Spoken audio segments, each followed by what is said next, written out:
प्यारे बच्चों, दूर किसी जंगल में बिल्लियों का एक समूह रहता था। उन सब की आपस में गहरी दोस्ती थी। सभी बिल्लियां मिलजुल कर खेला करतीं और खाने पीने के लिए भी साथ ही निकला करतीं।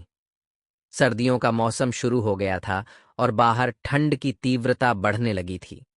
ऐसे में बिल्लियों को घर से निकलना मुश्किल लगने लगा, लेकिन उन्हें पेट भरने के लिए बाहर जाना ही पड़ता था। बिल्लियों में एक बिल्ली जिसका नाम मनु था, कुछ सुस्त थी।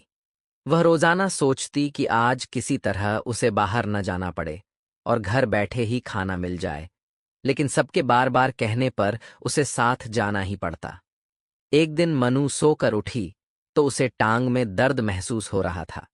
उसने साथी बिल्लियों को बताया कि जाने क्यों वह पैर में तकलीफ महसूस कर रही है, जिस पर दूसरी बिल्लियों ने उससे हमदर्दी का इजहार करते हुए एक दो दिन आराम करने का सुझाव दिया और खुद खाने के लिए बाहर निकल गई। मनु के पैर की तकलीफ तो दूर हो गई, लेकिन उसे अच्छा बहाना मिल गया था।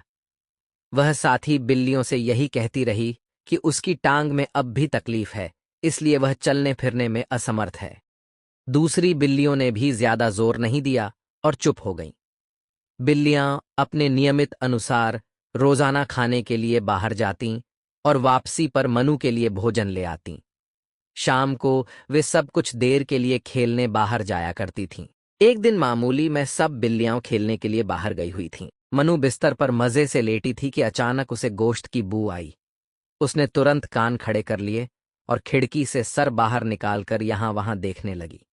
ऐसा करते हुए उसने खुद को खिड़की की ओट में छुपा रखा था, ताकि बाहर खेलती बिल्लियों की नजर उस पर ना पड़ जाए।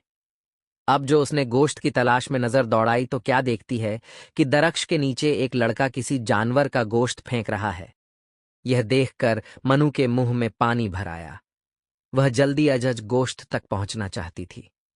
ताजा गोश्त देखते ही उसकी भूख में इजाफा हो गया था। मनु ने दिल में इरादा किया और साथ ही बिल्लियों से नजर बचाकर घर से बाहर निकल आई।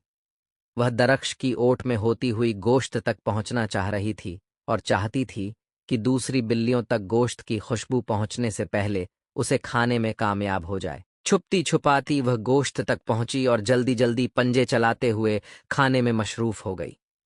अब तक किसी की इस पर नजर नहीं पड़ी थी। जल्दी में वह इस बात से बेखबर थी कि थोड़ी ही दूर खेलती साथी बिल्लियां मनु को भागते हुए देख चुकी थीं। वह दिल ही दिल में मनु से शदीद खफा हो चुकी थी और इसी दौरान बदहवासी में भागती मनु का पैर एक बड़े पत्थर से टकराया और वह क्रोधित हुई जमीन पर गिर पड़ी। साथ ही बिल्लियां दूर खड़ी अफसोस से मनु को देख रही थीं। वह समझ गई थीं कि मनु को अपने झूठ की सजा मिल चुकी है।